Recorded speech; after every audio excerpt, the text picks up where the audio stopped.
Hey guys, welcome back.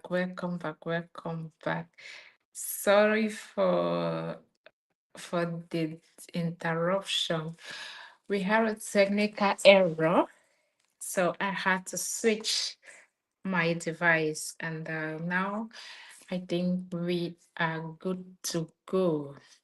Well, I unfortunately don't know why the example of the banner is showing on my screen, but let's not focus on that. Let's focus on the message. Let's forget about the banner and focus on the message. Yeah, I don't know what that is all about. Okay, I believe I was able to solve that. Thank you for joining today live broadcast from me to you. Hope you and your loved ones are doing well. So, how are you all doing? How is your weekend going? And how is everything going from your end? So, I wanted us to have a quick talk about parenting. Well, when I talk about parenting, let's focus on parenting abroad. Yes, because excuse the parenting,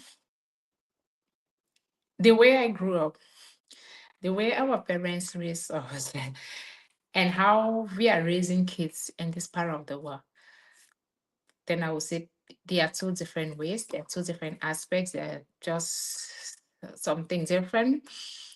Uh, so yeah, like when I was growing up, yes, my parents were there for me. We too are being there for our kids. But being present or parenting is not being present is not just about providing for the children. Yeah. Providing for the children. Like you provide all the necessary, yeah, all their needs, then you're being present for the for the children. Presence, it has more meaning than just provision. Because if you are present, that is when you get a deeper connection and understanding, not just providing for the kids, but you get a deeper understanding of their emotions, their feelings.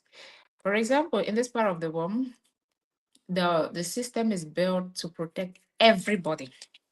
So the kids, they have their rights. And for example, you are not supposed to leave your child at home until alone until they are 18 years. So whether they are 17 years and 6 months or 17 years and 9 months, they are considered minors, and you are not allowed to leave them at home alone. I said, like I said in my description, we before I become an online business owner, I was a mom. I am a mom before becoming an online business owner. So I'm talking from a place of experience. When I say parents struggle a lot, do not get me wrong. Or if I say parents in general and I added like immigrants in particular, do not get me wrong. When I say parents in general and I segregated it as with immigrants in particular, that's because as an immigrant, you don't have any family around you. There are no family members.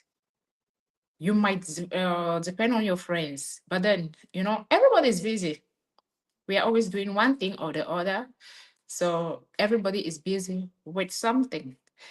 So you cannot just make a plan like you're depending on maybe a friend or a colleague to help you out with the kids, So everything has to be well coordinated.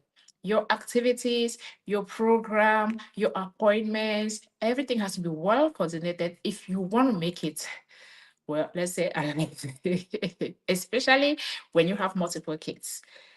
So, because, for example, you go to your appointment, you bring your kids to your appointment because you don't have anybody to drop them off or to leave them at home with.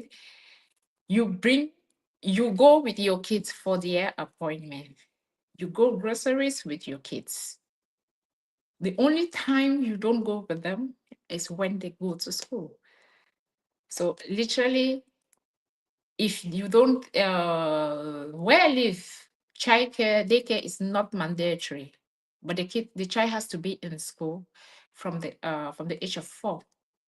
So if you have the means, if you can afford childcare, then you can get a childminder or you bring him to kindergarten. Yes, but if you cannot afford, then you're literally like stuck with him, and which means you cannot also go to work. So when I say especially immigrant, that's because we don't have family. And also sometimes the friends we have are also immigrants. They too are struggling, juggling jobs, uh, packing shifts to make just to pay the bills, to try to cater for their loved ones, to make ends meet both home and abroad.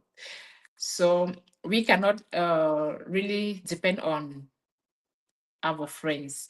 But unlike the natives, maybe they have families. They might not be living together, but at least they have the grandmother, the grandfather, the auntie, the uncle somewhere they can drop the kids off with and do uh, something beside their job, something social life, something, just get a pamper day, and that's yeah. Yes, Mama Helen in the building. President, how you doing? Thank you for connecting. Thank you for watching. Mama Helen is here. So, like I was saying, but for immigrants, you don't have anybody anywhere to drop these kids. So you're literally with them. You bring them to their appointment. You bring them to your appointment. You go with them to their appointment. So I also mentioned being present is not about provision. For you to be able to, when we moved abroad, we struggle with a lot of things, one of which also it's cultural differences.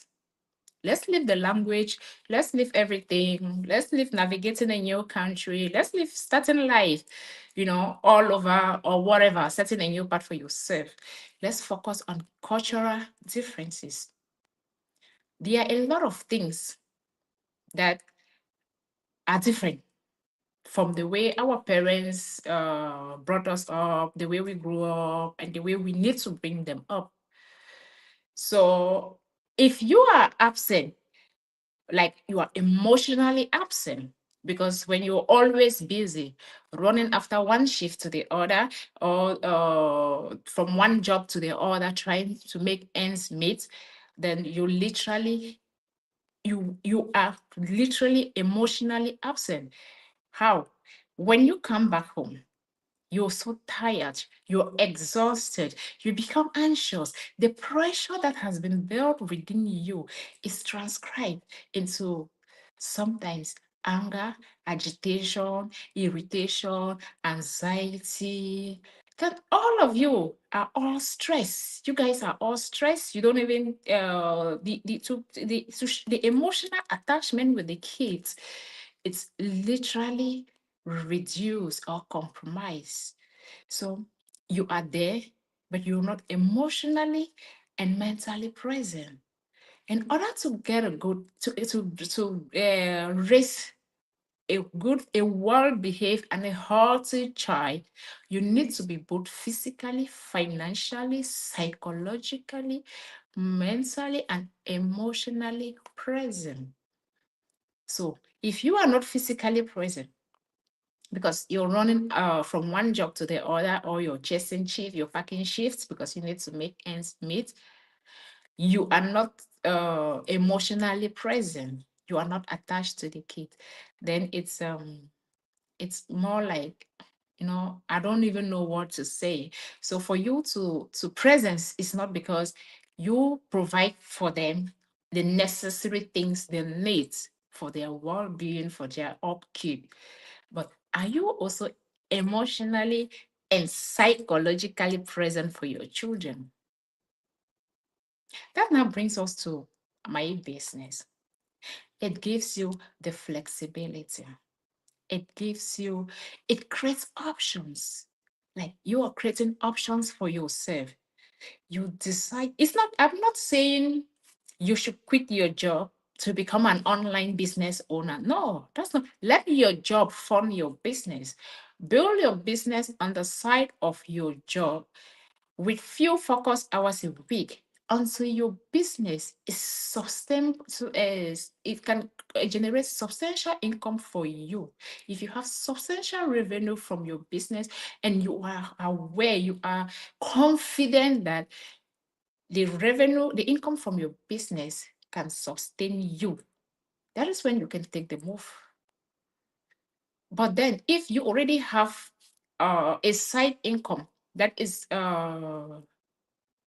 subsidizing your expenses, I don't think you'll be running after two jobs. I don't think you run after two jobs to feel drained, exhausted, and anxious.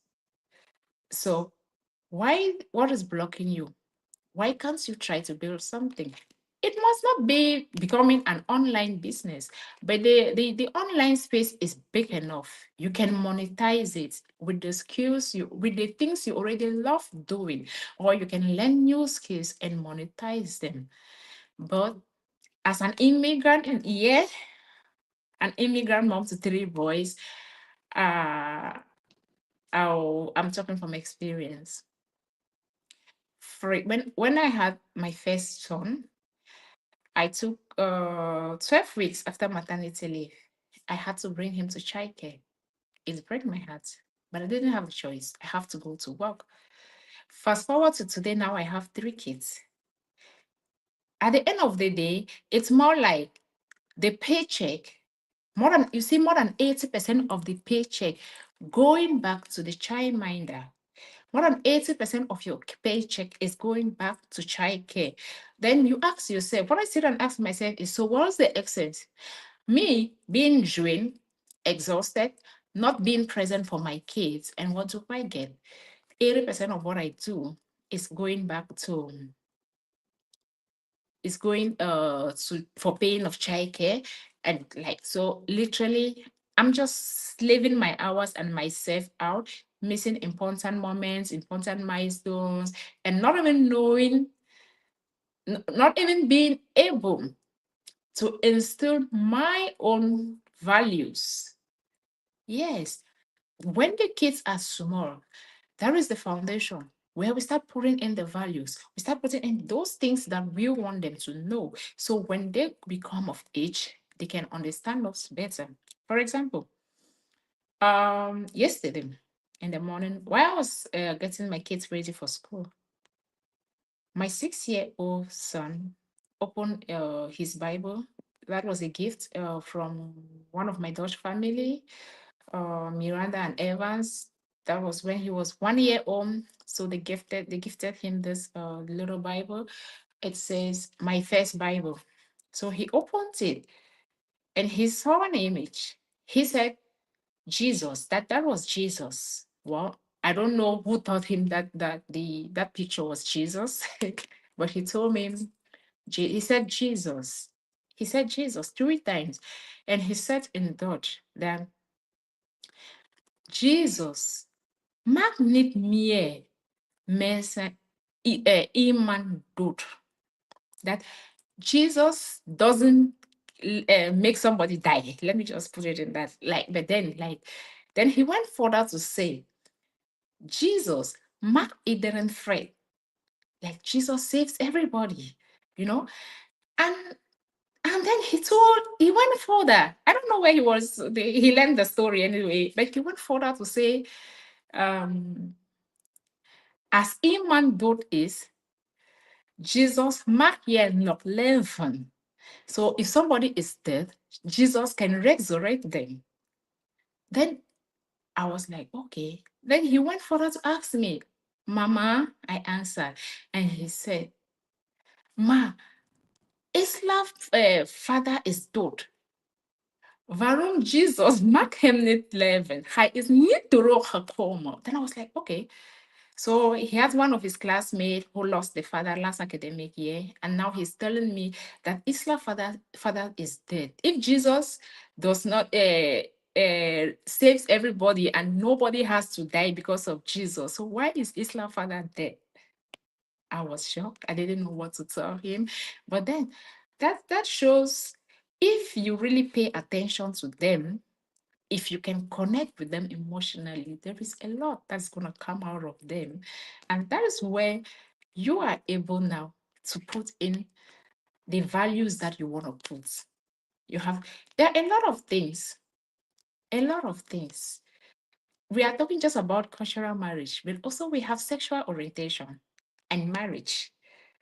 These are cultural differences we experience in the diaspora. And you know what I'm talking about. So if you are not present psychologically and emotionally to support your children, to lay the foundation while they grow, so they know your values, what you want them to know. It will be challenging when they become of age for you to teach them those values. And now, how can you be present if you're running after one job to the other, if you're running after one shift to the other?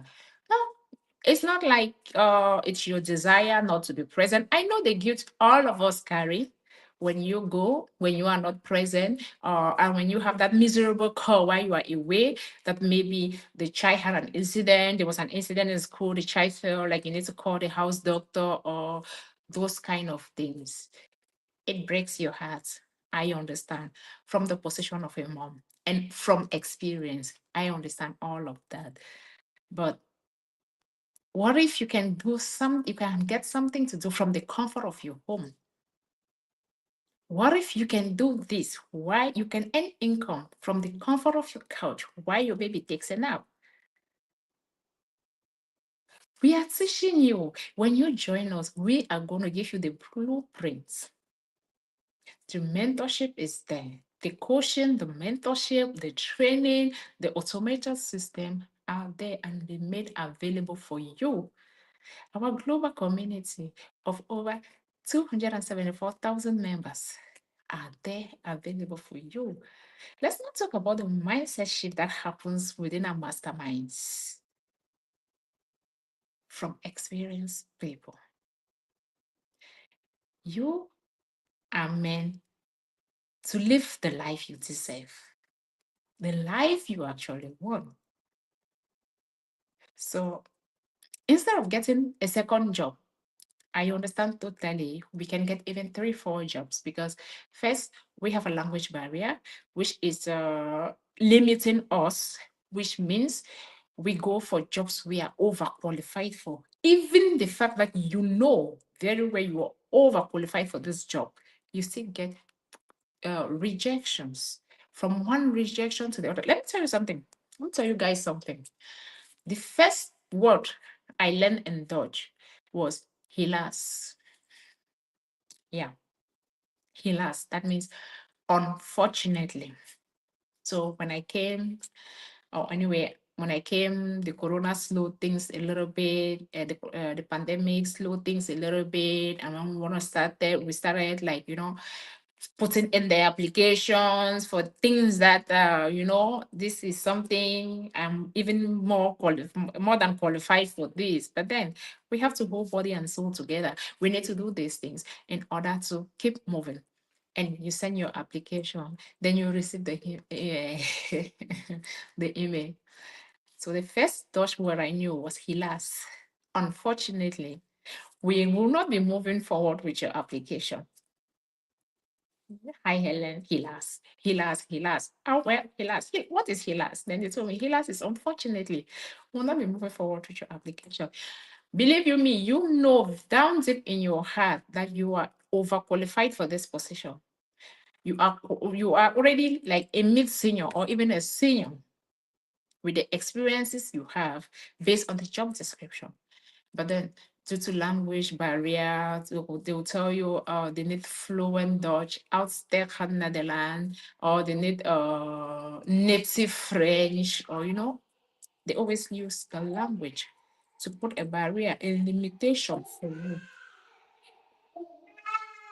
Okay, guys, sorry, my baby needs me now. This is what we talk about flexibility. See you. Bye bye.